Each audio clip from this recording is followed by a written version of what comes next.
실장님, 11월 23일 지소미아가 이제 종료되는 날이죠. 22일 날 자정으로 네, 딱 22일 남았습니다. 실장님, 박근혜 정부가 밀어붙인 지소미아 체결 과정이 총 며칠 걸린 줄 아십니까? 정확하게 기억은 못하고 있습니다. 27일 걸렸습니다. 27일.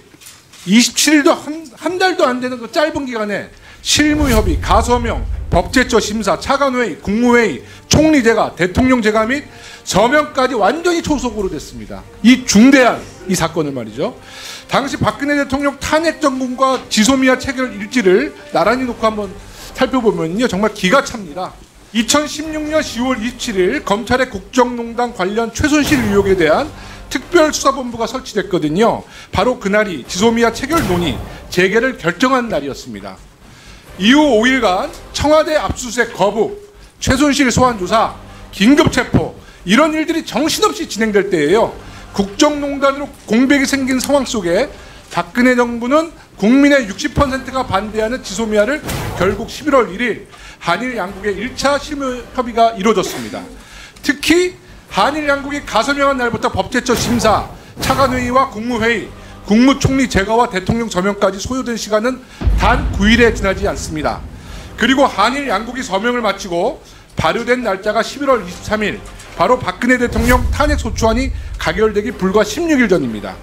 국가의 군사기밀을 다루는 군사보호협정이 이렇게 국정이 마비된 상황 속에서 졸속으로 처리됐다는 것은 정말 믿겨지지 않는 일이기도 합니다. 믿겨지십니까? 그것도 국정 공백 상태에서. 네, 그 지소미아 체결 과정에서의 민주적, 절차적 투명성과 적절성에 대해서는 문제가 있다고. 있죠. 예. 최종 의결된 국무회의도 문제가 있습니다. 당시 박근혜 대통령은 사실상 피의자 신분으로 국무회의를 주재하지도 못했어요. 국가의 기밀 군사 정보를 다루는 협약에 대한 회의를 대통령도 없었고 총리도 없었고 기획재정부 장관이 주재해서 의결했습니다. 실장님, 이것도 정상은 아닌 거죠? 네. 이럴 수가 없는 거죠. 또 국무회의 의결 뒤 황교안 당시 총리가 재가를 했었는데요. 당시 황 총리는 박근혜 대통령을 대신해서 페루에서 열린 에이펙에 참석했다 귀국한 길이었습니다. 그러니까 11월 22일 남미에서 돌아오는 비행기에서 내리자마자 지소미아 협정에 재가한 거나 마찬가지인데요. 제가 국방부와 외교부 쪽에 당시 황교안 총리의 지소미아와 관련된 보고가 얼마나 있었는지 자료 요청을 해봤어요. 외교부 쪽에서는 해당 자료가 없다는 겁니다. 국방부 쪽에서 답이 왔는데 황교안 총리가 지소미아 재가를 하기 전까지 관련 보고를 받은 것은 11월 17일 딱 한 번뿐이었답니다. 그것도 A4 용지 한 장 반도 안 되는 분량을 보고받았다는 거예요.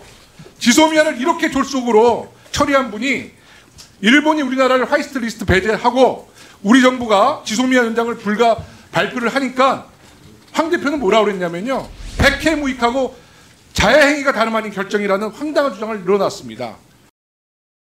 한국과 일본 현재 더 누가 아쉬워하고 있다고 보십니까? 뭐 우리 정부로서도 지소미아 종료에 대해서 아쉬운 측면이 있다는 점은 인정을 합니다. 그러나 일본 정부의 그 태도의 변화가 없이는 지소미아 연장을 할 수 없다는 점을 다시 한번 말씀드립니다. 저는 화이트리스트 배제라는 일본의 성공에 우리 정부가 아주 효과적으로 대응했다 이렇게 생각하는데요. 특히 우리 정부가 가장 잘한 것은 아주 단호한 결단이었다고 보고요. 그 다음으로는 우리의 중소기업과 대기업이 부품 소재에 대해서 그 교기를 위해서 힘을 합쳐서 지금 극복하는 과정, 정말 찬사를 보내드리고 싶어요. 마지막으로 우리 국민들이 하나가 돼서 노 재팬, 노 아베로 불매운동하고 일본 여행 안 가는 거, 이런 우리 국민들의 모든 힘이 지금 일본 아베 정권에 굉장히 중요한 영향력을 미치고 있어서 일본도 지금 변하고 있다, 저는 이렇게 생각하는데요. 이런 우리 국민들과 우리 정부의 노력으로 인해서 이낙연 총리와 아베 총리가 만났던 거, 또 어저께 북한 미사일 2발 발사했을 때 지난 7월 이후에 처음으로 한국을 언급하면서 앞으로 안보 문제에 대해서 대한민국과 협의해 나가겠다, 이런 발언을 했잖아요. 이것이 우리 정부와 국민들의 힘을 합친 그 결과가 아니냐, 저는 이렇게 생각하는데 어떻게 생각하십니까? 그렇습니다. 일본 내부에서도 최근에 한일 간의 관계의 경색 국면에 대한 우려 목소리가 나오고 있다고 봅니다. 일본이 우리에 대한 경제 보복 조치를 철회하면 우리 정부도 지소미아 문제에 대해서는 전향적으로 검토할 용의가 있다는 점을 다시 말씀드립니다. 일본에 그렇습니다. 네.